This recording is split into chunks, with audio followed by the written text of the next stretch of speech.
there will be a master plan for here. And we will follow all the processes in terms of the master plan for tourism. So you're developing this piece of land for a tourism activity or tourism business? Tourism activity, both local and international.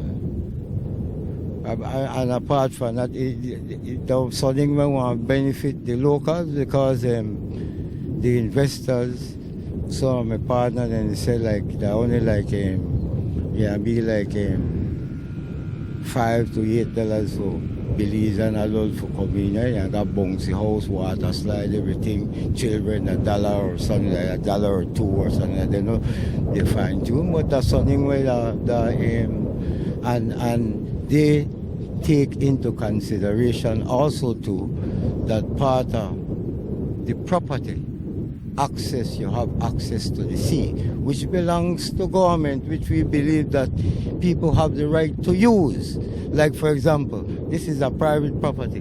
You have the right to use the reserve, but the only thing is that you need to come by boat. Nothing wrong with that.